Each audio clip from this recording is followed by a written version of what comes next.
Now to our big story for today, which is to look at the role of artificial intelligence when it comes to the impact on the market, and also talk about the role or how it can be a viable tool towards achieving sustainable development goals. We'll get started quickly as our guest is here with us. We're being joined by John Orakwe, who is an AI expert, a global AI programs lead, digital transformation specialist, and a AI upskilling expert. He's a man of many parts, but when it comes to the issue of AI, he's a voice to reckon with. Glad you have joined us this morning. Same here. Thank you very much for having me. And good to see you again. Oh, thank you very much. It's always a pleasure to show up here. Yeah, it's looking like men sang out this morning. Ah, yes. All right, so let's start with a proper background to this conversation. Yes. When you talk about artificial intelligence, I would like you to give us a broader perspective of what you mean by artificial intelligence. Okay. And I would like you to give us a picture of how it's ravaging every sector in the world, and how Africa is catching up with the issue of, or the evolution being provided by artificial intelligence. Let's start with that. Well, in a nutshell, artificial intelligence is simply any system at all that tries to mimic human intelligence, hence the word artificial in front of intelligence. So, and human intelligence in this sense is decision-making, the ability to see, the ability to speak, and then the ability to see in the computer vision sense is, or rather in the artificial intelligence sense, is computer vision. So a computer can look at an object and tell you this is a cat or a dog or whatever object is looking at. That's computer vision. So that's the mimicking of human vision. Then there's text to speech, which is the ability for a computer to make sound. There are products like 11 Labs and a few other AI products out there that can take text and translate it into language. So that's the human ability to speak. There's speech to text, which is the ability to hear. And that's a computer's way of simulating hearing. So every way that a computer can mimic a human ability or human intelligence, that's artificial intelligence in a nutshell. And this is something that has been here for the last 6 decades, right? So the paper that led to what is called the field of artificial intelligence today was something that was submitted in the Dartmouth Conference of 1956. So it's been here for us as long as possible. There's been 2 different AI winters. And then since November of 2022, ChatGPT brought Gen AI into the mainstream consciousness, and there's this thing called the 5 levels of AI maturity. So we've now gone from the level 1 chatbots, which the ChatGPT, Gemini, and all of these different LLMs that we have. We've gone from there to level 2, human reasoners, and we got to the human reasoners level the first week of September, with OpenAI's O1 preview and O1 mini model. So the assumption is that these models can function at the level of human reasoners. And in fact, the model, the O1 preview and O1 mini, they were tested against the Norway Mensa IQ test, and they scored 120 IQ on that test, which is, you get maybe 1 in 10 humans who score in that range. And only yesterday evening, we saw something from Anthropic AI, something called computer use. And the assumption with computer use, or the promise of computer use, is that AI systems can now take control of your computer screen. So pretty much, how you take up, open up Excel and try to generate some formula or, make a model, AIs can now take control of your computer and make an action happen. So that's level 3, AI agents. And by the time we get into 2025 proper, mid-2025, the normal way of working will be what is called the allocation economy. So you allocate intelligence to go take an action. You don't necessarily have to know what is being done, right? An 8-year-old child today can make a gamified app using Claude Artifact.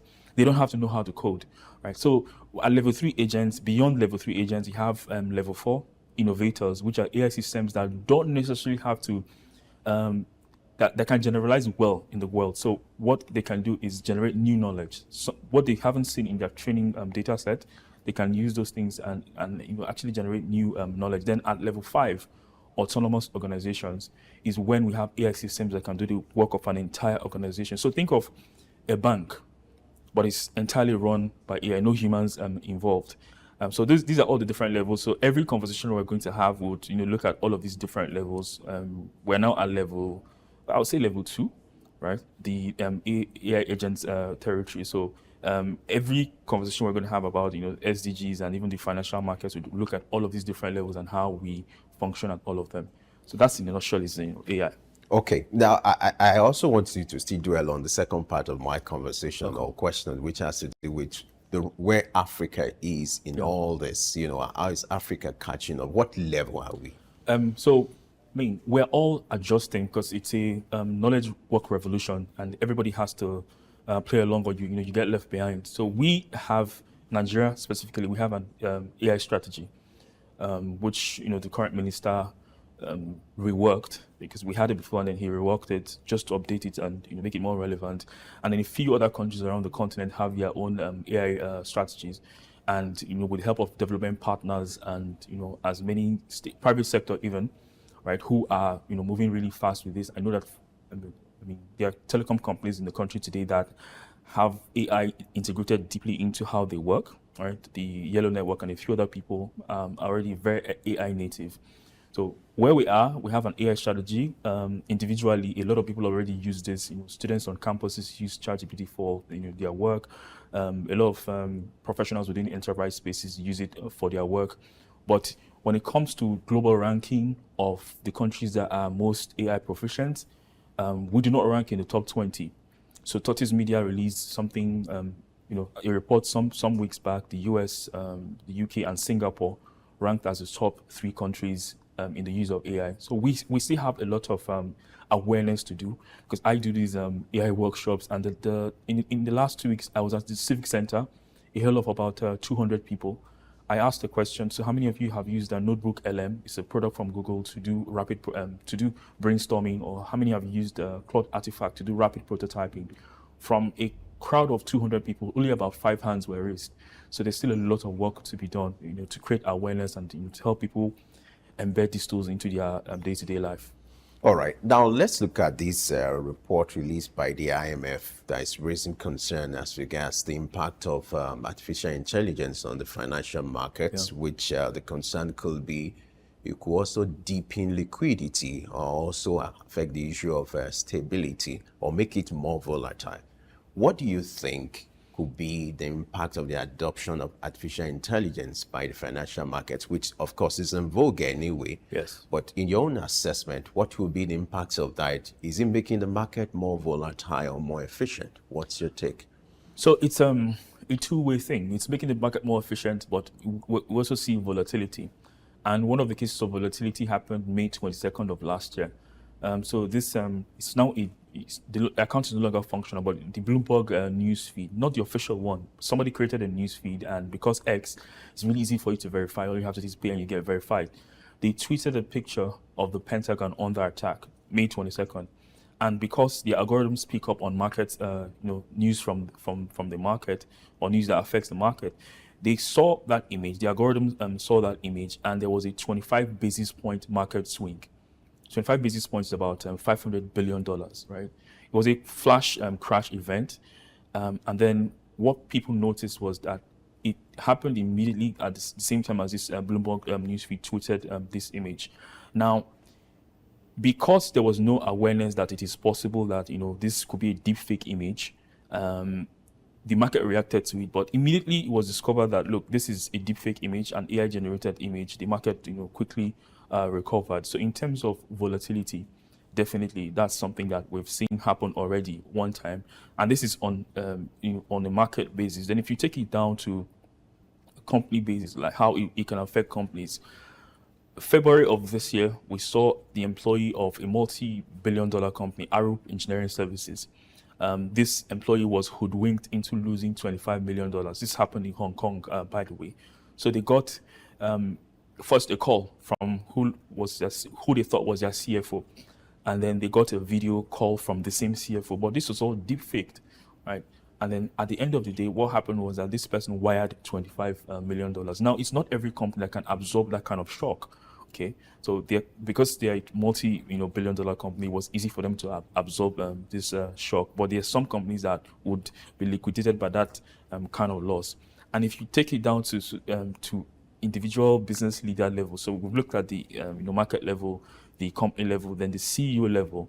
The CEO of an Indian company, Vadman Group of Companies, SP Oswald, he lost about $833,000 to something called digital arrest.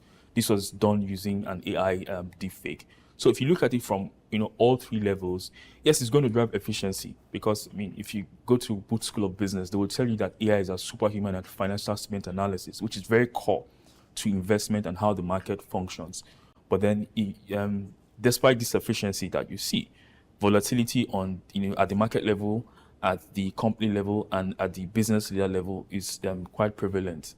So it's a mix of both. All right. Now, most importantly, when it comes to the deployment of AI to financial transactions, most of the time the concern has to deal with the issue of control, the issue of regulation, which when you look at the trends now, the use of AI, it has its own vulnerabilities and the other side to it. How do we ensure that the issue of regulation is given proper attention, whereby professionalism is not sacrificed on the altar of the use of artificial intelligence? So I mentioned something earlier, which is the 5 levels of AI. So we're now at the level of agents. We're going into the agents territory at this point in time. It is, I mean, quite surprising that not even many people already know how to function at level 1, which is the level of chatbots. And the expectation with chatbots, I mentioned the paper from the Booth School of Business that LLMs, GPT-4 to be specific, is superhuman at financial statement analysis.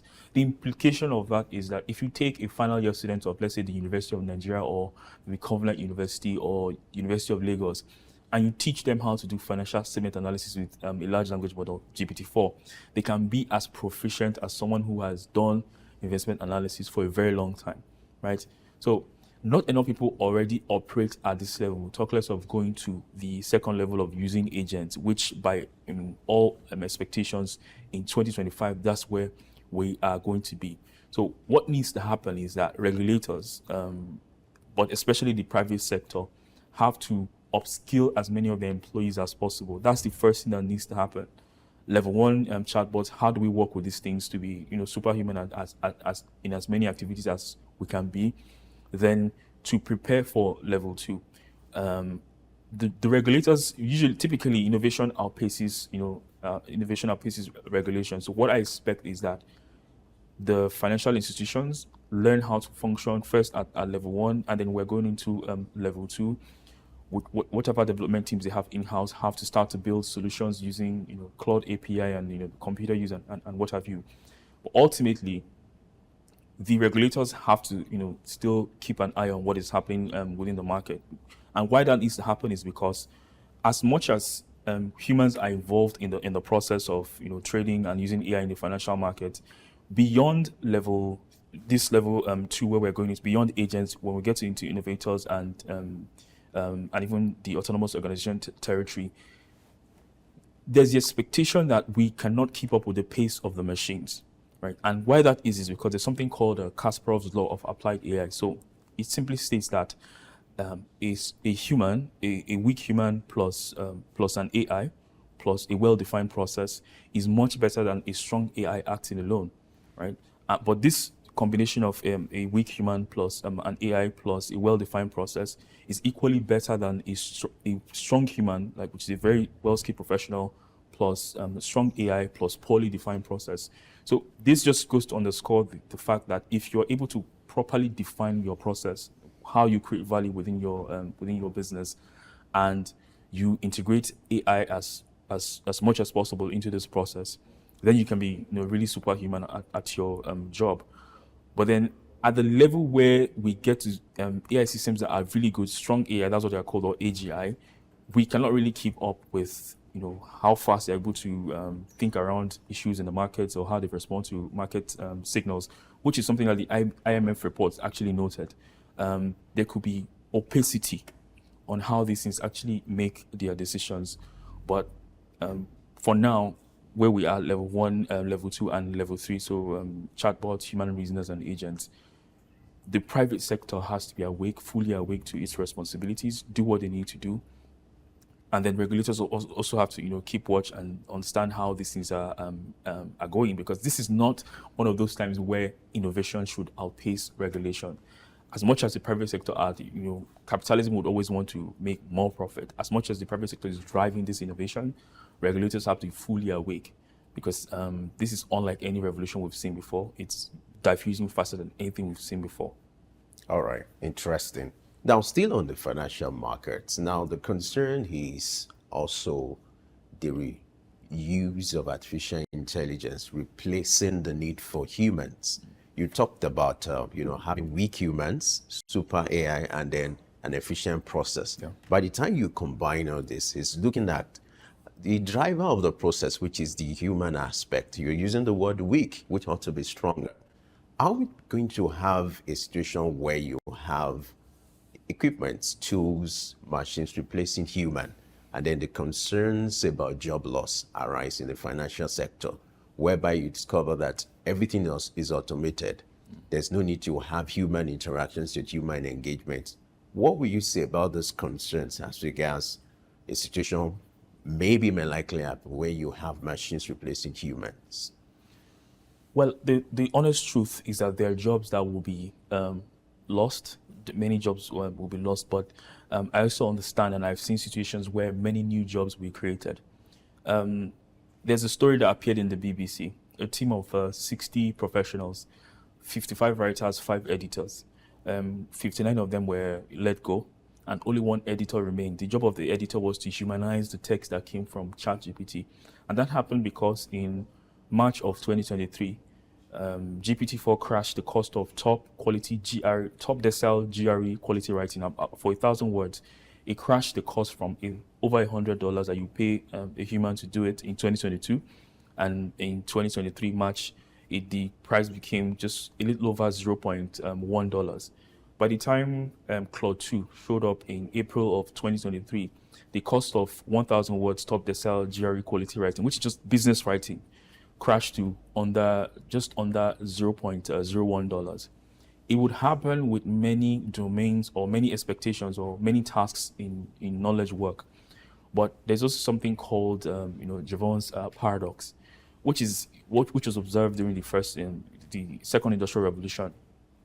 Steam engines became far more efficient. The expectation is that we would use less coal. People would consume less coal. Industries would consume less coal because the engines were far more efficient. But what happened was the reverse. More coal was demanded because people developed all kinds of new tastes and desires.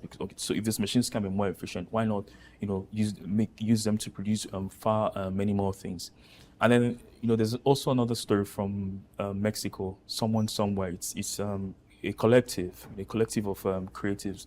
And then what they did was they used these AI generated images. They made pictures of the merchandise that they create. So they work with the artisans that work with their hands. So they made pictures, AI generated images of all the different things that they make.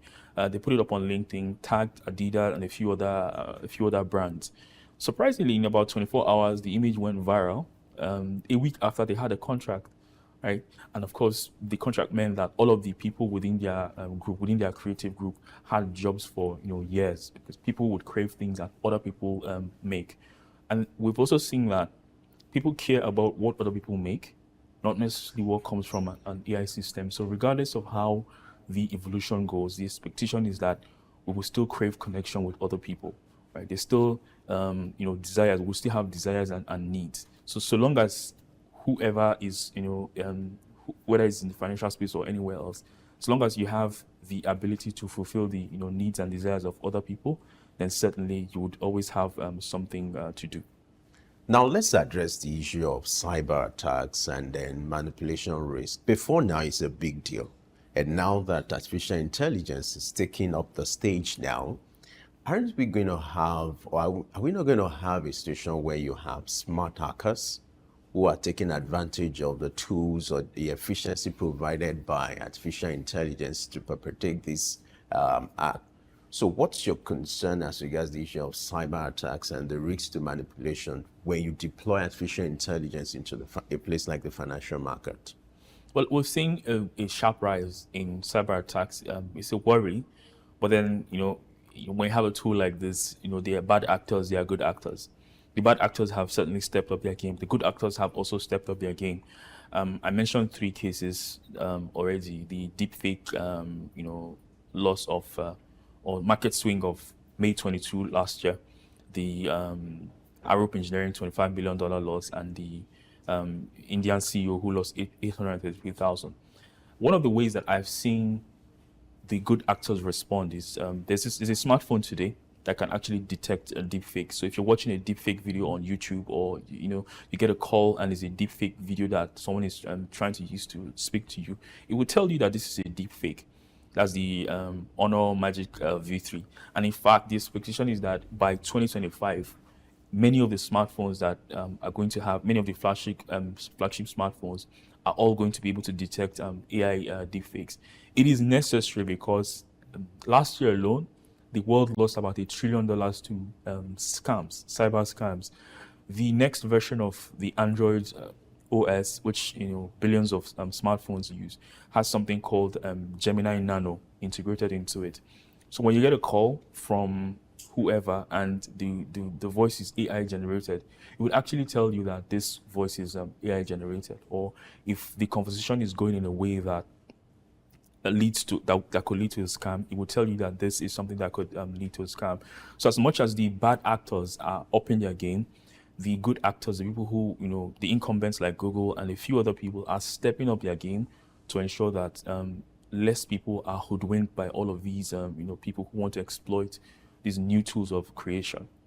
For financial institutions, let's say banks, what kind of internal mechanism could be put in place? Because you're talking about the general regulation, you're talking about the bad actors and the good ones. You're talking about the general, but for private organizations, what kind of system or mechanism can be put in place to ward off the activities of these people when it comes to the issue of cyber attack and the need to compromise data, or they has to deal with management of data? So for organizations, what kind of challenge will this pose to them as regards the use of artificial intelligence, and what can be done to ensure you create a system to manage this kind of development? Well, the word is professional skepticism. Whatever you see, whatever request you get from, it could be the CEO, it could be whoever, professional skepticism. You have to verify and vet that, this is actually coming from this person. They could call you, they could, it could be a video call. Do not trust anything. There has to be like several layers of verification that must exist. So, and one way to ensure that everybody is professionally skeptic is to make them aware that these things are now possible. So, the people in Finland have this media literacy program, which is something that every bank should actually imitate. Everybody has to come together, sit down in a boardroom, and show them how they can be cloned. Right? Pretty much. In 15 minutes, you can take an image of a person, their voice, show them how they can be cloned in 15 minutes or less, and then how that clone can be used to effect all kinds of malicious intent. So when they see that, it's more like inoculating them against the possibility of someone using that sort of scam against them, right? A general upskilling of employees within the financial space. They have to know all the possibilities, all the new ways of scams, the digital arrest scam, the deepfake audio scam, the deepfake video scam. So all of these different scams, and then within the banks themselves, or maybe at the executive level, there can be custom applications within their mobile devices, which helps them detect deepfake audio or deepfake emails or deepfake media generally. And then if they wish to take it, all the way up, then everyone within the bank who has access to sensitive information can have smartphones that are AI native. So when a deepfake audio or deepfake video comes into their device, they know already, and they don't have to think too much about the media. The phone can tell them what you're looking at is deepfaked. But I mean, like I said, these are still very early days. By 2025, virtually every smartphone that you have is going to be, have this ability integrated. Quite interesting. I like that. Now, we've talked about the general concerns and some of the issues as regards the deployment of artificial intelligence. Now, let's look at the gains, how financial markets or financial institutions and even the capital market can take advantage of the resources provided by the artificial intelligence. How do you see playing out, for instance, for the capital market, the use of artificial intelligence? What might likely be the issues and the impact on the capital market? Talent. it would make the training of talent far easier. And in fact, it will make people superhuman at a lot of tasks. If you look at the Microsoft Work Trend Index 2024, you would see that 66% of managers will not hire someone if they don't have AI skills. And that applies to the financial markets as well. And then about 71% of managers will hire someone with less experience, provided they can prove that they know how to use AI really well. That goes into the report from the Booth School of Business, which I mentioned earlier, that AI is now superhuman at financial statement analysis. What that means is that, like I said earlier, you can take a final year student of a Nigerian university and teach them how to use GPT-4 for financial statement analysis. And then the implication is that you don't have to invest so many years and millions of naira sending them to training school and then them having to learn all of these different things. So long as they have the foundations right, they can use AI to do a lot of interesting things in financial statement analysis, which is core to many activities in the capital market. And then another thing that we've also seen is the model, the O1 preview and O1 mini model. When you give reasoning to an AI system, it is very useful or it adds value in research, coding, and strategy. Research, coding, and strategy are key activities in the capital markets. So what that means is that if you bring in talent and show them how to, it could be, technical talent, it could be research talent or strategy talent. You give them the O1 preview model, which is 120 IQ, a human reasoning model. Suppose it functions at PhD level intelligence, actually. You give them this model, they can be superhuman at a lot of the tasks that they need to do. Now, I'm not sure of the specific ways that it would, profit individual businesses, because we'll have different strategies, but I am pretty positive, because I've seen with hundreds of companies that in these three sectors, strategy, research, and coding, you can create a lot of value. And like with the Booth School of Business experiment, you can have superhuman performance in financial statement analysis. All right. Now let's talk about AI tools. We started by talking about the general ones, ChatGPT and the rest of them, where you use that for general purposes. But now let's look at financial transactions. Okay. Most importantly for individuals who want to engage in financial transaction, bank transactions. You want to trade on the floor of the house. You want to buy stock. You want to engage in digital currencies. What are some of these AI tools that can enhance these kinds of transactions?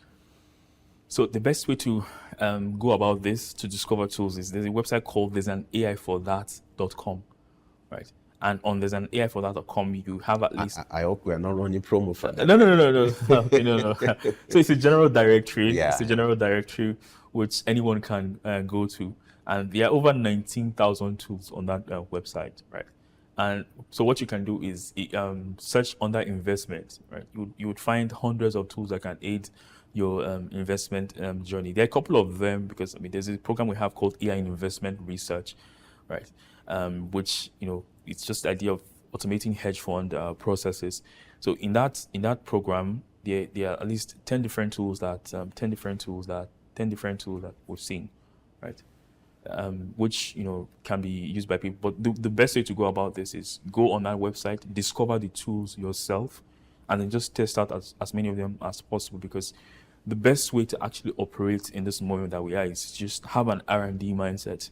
I could tell you about one tool today, but like I said, yesterday evening, Claude AI released something called computer use. And the AI system can take over your screen and do all kinds of interesting things, So it's possible that I talk about the tools today, and next week there's something far better that shows up. So best way to work with the tools, go to There's an AI for that, discover the tools for yourself, and you can refine the tools. So investment research is what you asked about. So just type in investment research, you would find tools that can help you in that particular function. All right, quite interesting. Yeah, John, you're sounding quite interesting, but we're not done yet. It's time for us to go on a short break. When we return, we'll create a connection between artificial intelligence and sustainable development goals. All you just have to do is stay with us. Augmented reality, AR, is a technology that merges computer-generated images with the user's real-world view, creating a composite experience. This interactive experience integrates various sensory modalities, such as things you can see, hear, and even feel, making the experience interactive and immersive. In recent years, the emergence of this transformative technology has seamlessly integrated digital and physical realms. This groundbreaking innovation relies on specialized hardware like smartphones and smart glasses equipped with cameras and sensors, AR software, and Apple's AR Kit and Google's AR Core. Then creates immersive experiences by overlaying virtual content onto the user's real-world environment. AR software such as Apple's AR Kit and Google's AR Core then creates immersive experiences by overlaying virtual content onto the user's real-world environment. AR's applications span diverse industries from gaming to education, healthcare, retail, and manufacturing. In education, AR enhances learning through interactive and dynamic experiences, while in healthcare, it aids surgical planning and medical training. Retail experiences are transformed as AR enables customers to virtually try on products and visualize furniture in their homes. Despite its potential, AR faces challenges such as technical advancements and user privacy concerns. Overcoming these hurdles will unlock even more seamless and immersive AR experiences, making it an integral part of our daily lives. As technology progresses, the horizon for AR broadens, promising a future where our interactions with the world are richer and more interconnected. Augmented reality is not just a trend, it's a revolution shaping the way we live, learn, and work. Goma Fortune, Souk News. All right, it's the early exchange where the big story lives, and our big story today is to look at the role of artificial intelligence in achieving sustainable development goals and the impact on the financial markets. We must thank Fortune for that report on augmented reality. We still have our guest here, Orakwe John, who is providing insight about the connection between artificial intelligence and sustainable development goals. Glad to know you're still here with us. Yeah, still a pleasure. Great. Let's start with that report talking about augmented reality. You know, you have this much big talk about the conversation around augmented reality. Yes. Why is it a big deal? Augmented reality is a big deal because it can help plug infrastructure gaps. Infrastructure gaps in the sense that we do not have certain things within our education system. So, for instance, it is possible to build a system where a civil engineering student can go into, they receive a contract or bid for, and they can bid for a project. This is all simulated, by the way, just the same way that people can play Call of Duty and all of these different games. So they go into this environment. They get to bid for a project, they are assigned a road project or a bridge project, and then they get to implement a bridge project from start to finish, right? So they're not actually on the field where they have workers and all the heavy machines and what have you to play around with, but they can go into this virtual environment and build out infrastructure. And the expectation is that if they're able to do that in a virtual space, in a gamified manner, learning is fun, learning is interesting, is enjoyable, and then they can carry that experience into real life. And personally, I learned how to type without looking at the keyboard using Mavis Beacon teaches typing. Millions of other people around the world use that same approach to learn how to type without looking at the keys on the keyboard. So it is that same kind of experience. We'll create virtual environments, gaming applications that help people learn all kinds of new skills. That's why AR, mixed reality, augmented reality is a big deal. And countries, especially countries in the global south, there's a lot of investment in that space so that the infrastructure gaps that exist, especially in the training and education space, can be plugged using these systems. Now, when it comes to the financial sector, what has been the trend when it comes to the use of AR? How is it going to reshape that sector in coming years? A particular example that I will talk about is the use of AR for negotiation and just negotiation, customer interaction. So there's a system, I can't quite recall the name now, but the training is such that the individual is expected to go into this virtual space and talk to an angry customer, right? That's not something that is pleasant in actual reality, because you'd have to get human actors and pay them, right? And so it would be very unoriginal if that was the approach, that the bank would get people who are actors and that will come into the bank to talk to their staff. But what happens in the virtual space is that, especially with the AI systems that we have today, which have passed the Turing test, it means that you can have an AI act as a human. You can have an angry customer in this virtual space, AI plus AR integrated, and then the staff is expected to placate this angry person, right? So in that form of training, which is relatively inexpensive compared to the other way of making it all human, you can have systems that train your staff how to deal with angry clients. So the way that AR has been implemented so far is just as I've described it, to train staff on how to deal with dicey scenarios such as angry customers. There are many other applications of augmented reality in the financial space, more than what I've described. All right. Now before we go, let's create a connection between artificial intelligence and sustainable development goals, because that's what we'll do every Wednesday. Now, you're aware of this goal to ensure that by the year 2030, the world experience peace and prosperity. Yes. And this deadline has been set. You have 17 goals, which is expected to help utilize achieving this end.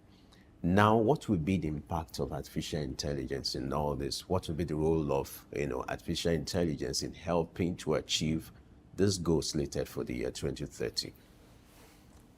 I like this question because it's a very important question.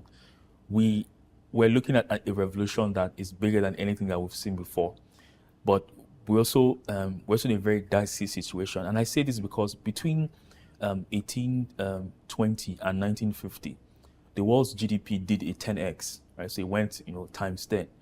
But the unfortunate thing that happened in that 10x is that a large percentage of the wealth went to the global north, and then the global south is still suffering. There's a danger that, and the CEO of Anthropic AI has called this a moral failure, that the wealth gap, the digital divide, could widen further with AI and what the promise of AI. We've seen, for instance, that the work that would have taken us 1 billion years to do with AlphaFold, they solved the protein folding problem. What would have taken humans 1 billion years to do, they've done it in just about a year. And how that happened was, so they built a model that can fold a protein. They folded about 200 million proteins. It's very important in life sciences, by the way. If you send a human being to solve the shape of one protein, it would take them at least 5 years of PhD to solve one shape. But then this AI model has solved 200 million shapes. So if you do 200 million by 5, that's 1 billion years. If we can compress 1 billion years of work using one AI model, then there are chances that for many other developmental challenges that we have within Africa, within Nigeria, within the global south in general, these AI systems can actually help. So it now calls on the stakeholders, governments, private sector, everyone within the spaces where there are these challenges, to do one thing right, which is gather as much data as possible about all of these different problems, and then be open to integrating the technology. Well, this is not to say that AI is a substitute for the basics of an industrialized economy, like having actual electricity and functional education system and all of that. But given the promise of what this could be, what this could mean for the global economy, it's important that we participate by providing the data that these systems need to function. So there are 3 things that actually drive AI: compute, data, and algorithms. We may not be able to compete in the compute and algorithm space, but we have the data and we can collect the data, have the right data to be able to tackle all of these different challenges. Because as we've seen with select examples of AI in different sectors, it is possible to crush the work that would have taken us 1 billion years into 1 year. And we've seen people save $260 million and then 4,500 years developer years of work. Amazon did this with Amazon Q. So with all of these different examples, it is possible for us to solve the biggest challenges that we have in record time. Maybe not in 6 years, from between now and 2030. But I have often said that the Asian tiger miracle, which we saw in the late 20th century, would happen again. This time, less than half the time. In fact, it could even happen in 3 years, right? But what needs to happen fundamentally, there has to be a very strong educational system, like what we see Singapore doing. Everyone above the age of 40 in Singapore, they've been sent back to school. In fact, they've been incentivized with $4,000 to go back to learn, pick up AI skills. That needs to happen.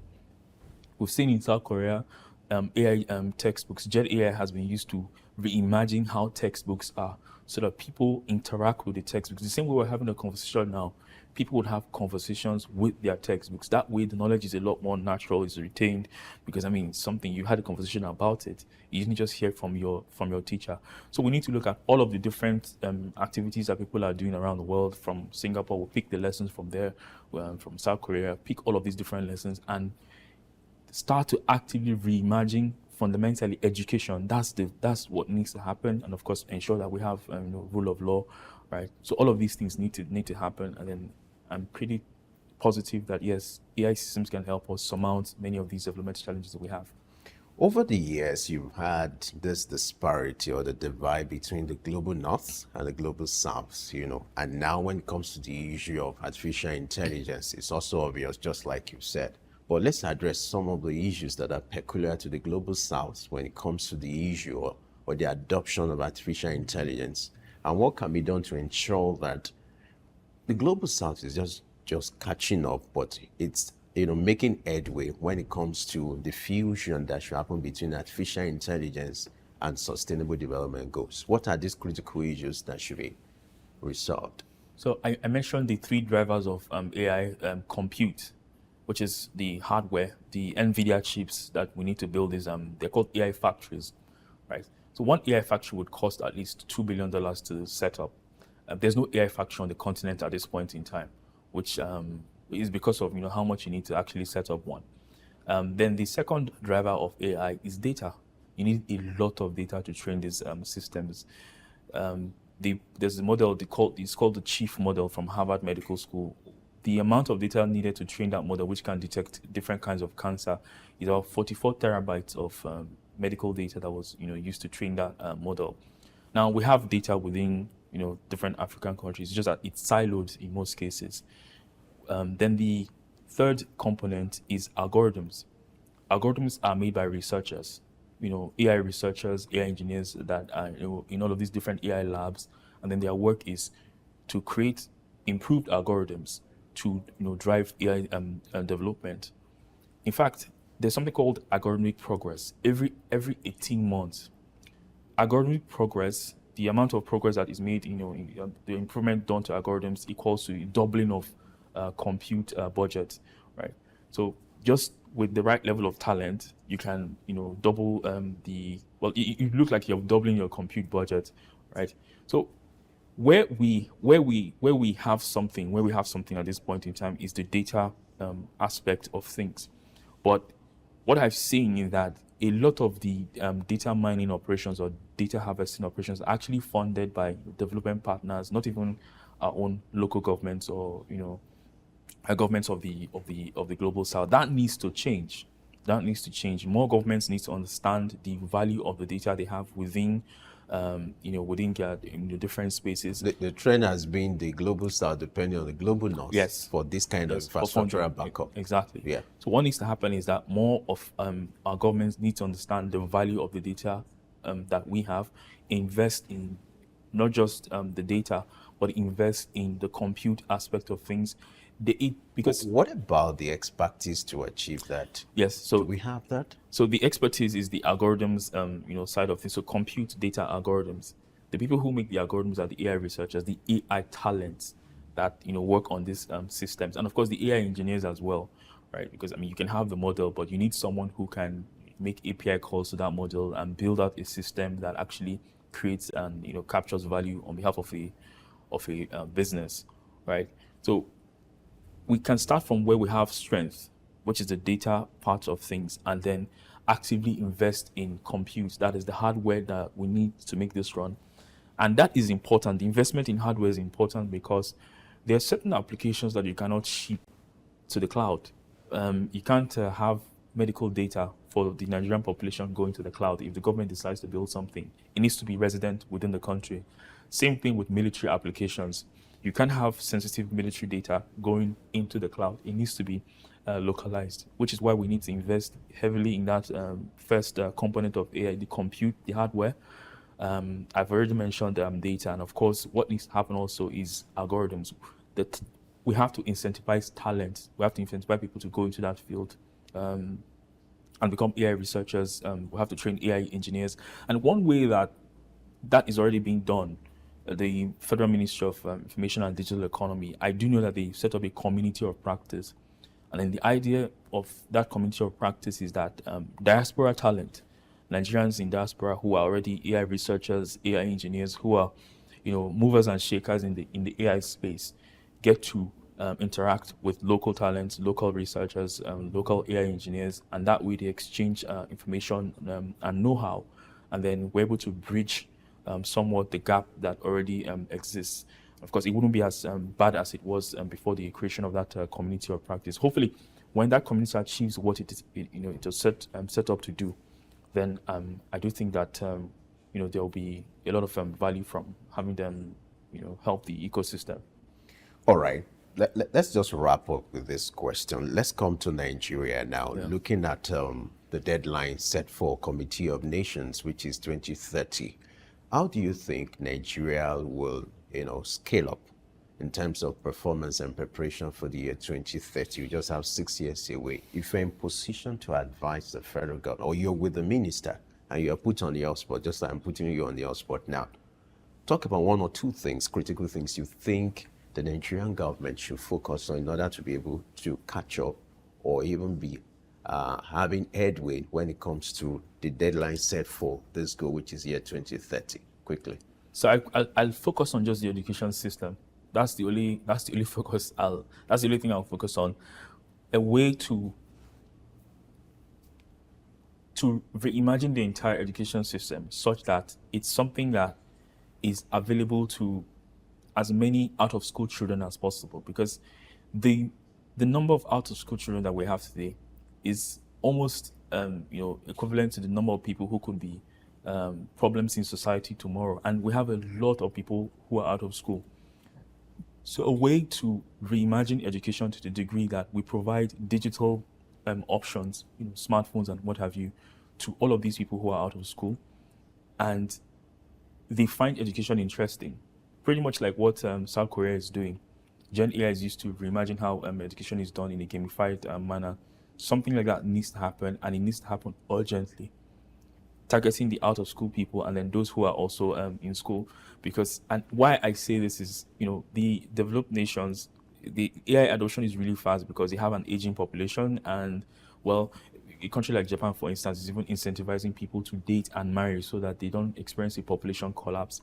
We have the population, but what we're not doing is that we're not investing in that population so that they become, globally relevant. The way to make, these people, the people we have today, globally relevant is to invest in education. 2050, it is said that Africa would have 1 in 4 youth in the world is going to be an African, right? By then, I would have my own my children will be grown up then, and then they are coming into the workforce. What we need to start doing today is give them the kind of education that will make them globally relevant. Because even going into 2100, it is said that Africans will make up 40% of the global population. It starts from the investments that we'll make in 2024, going into 2050, going into 2100. I will focus solely on education, gamify it, use AI to rethink how it's done, and make our young people globally relevant. I feel like we should continue on and on, but time is not on our side. I must thank you, Orakwe John, for your time and for your thoughts on the issue of artificial intelligence. No doubt you're the right man for this conversation. Thank you so much. Thank you for taking time to be with us in the studio this morning. It's always a pleasure. All right.